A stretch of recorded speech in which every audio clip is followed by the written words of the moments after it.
Cuba anda fikir, apakah kesamaan antara empat situasi ini? Jawapannya ialah, keempat-empat situasi ini mempunyai gerakan yang berulang dan berpola. Dalam matematik, kita boleh menggunakan graf sinus untuk memodelkan pola yang berulang ini.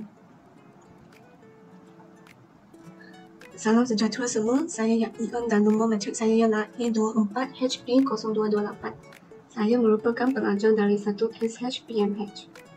Hari ini saya akan berkongsi dengan kalian tentang penggunaan Wolfram GPT dalam pengenalan subtajuk graf fungsi trigonometri daripada matematik tingkatan 5. Jadi kita tengok apa itu Wolfram GPT. Wolfram GPT ialah gabungan ChatGPT dengan enjin pengiraan matematik Wolfram Alpha. Wolfram GPT ini boleh menerima pelbagai arahan dan ia akan membentukkan graf secara fleksibel. Manakala untuk Wolfram Alpha ini memerlukan arahan yang spesifik untuk membentukkan graf. Ini merupakan paparan Wolfram GPT. Mesti kalian rasa pernah nampak kan, sebab cara penggunaan Wolfram GPT ini adalah sama dengan cara penggunaan ChatGPT. Ini merupakan ruangan untuk kita type arahan kita. Butang ini membolehkan kita menambah font atau gambar, dan butang mikrofon ini membolehkan sesiapa yang ingin men-type arahan secara lisan, dan butang ini membolehkan kita menghantar arahan kita. Dalam video ini, saya akan fokus pada graf scene daripada standard pembelajaran 6.2.2 sahaja. Seterusnya, kita akan tengok sedikit pengenalan graf scene. A mewakili amplitude, iaitu ketinggian gelombang, dan B mewakili tempo, iaitu panjang satu gelombang. Seterusnya, mari kita tengok kesan nilai A, B dan C terhadap graf scene menggunakan Wolfram GPT. Sekarang kita nak tengok apa kesan nilai A terhadap graf scene. Saya akan type plot Y sama dengan C X dan Y sama dengan 2CX. Saya nak spesifikkan faksi Y saja adalah dalam negatif 2 hingga 2.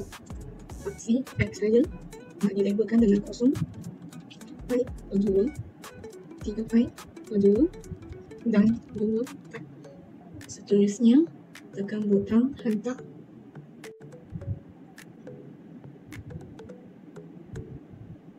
Daripada graf ini, kita boleh nampak nilai maksimum 2CX adalah lebih tinggi daripada nilai maksimum sin X. Oleh itu, kita dapat tahu apabila nilai A kita bertambah, amplitude graf scene akan bertambah juga.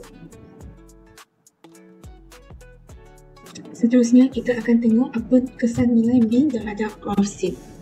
Saya akan copy balik message di sini dan paste di sini. Saya akan mengubah Y sama dengan 2CX jadi sin 2X. Mari kita tengok apa perubahannya.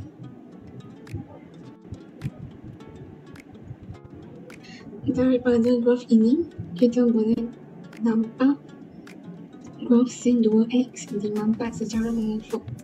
Oleh itu, kita dapat tahu apabila nilai B bertambah, tempo graf scene akan berkurang dan bilangan gelombang akan bertambah.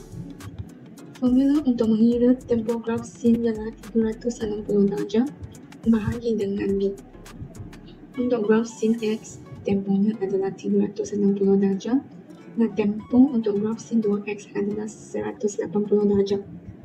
Oleh itu, untuk graf scene 2X, kita akan lukis satu gelombang sampai 180 darjah dan satu gelombang lagi supaya seluruh graf akan diakhiri di 360 darjah. Seterusnya, kita akan tengok apa kesan nilai C terhadap perubahan graf scene. Saya akan ubah Y sama dengan sin 2X jadi sin X tambah 1.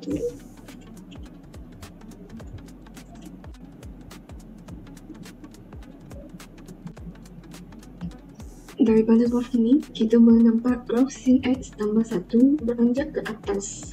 Oleh itu, kita dapat tahu Apabila nilai C bertambah, graf C akan dianjak ke atas.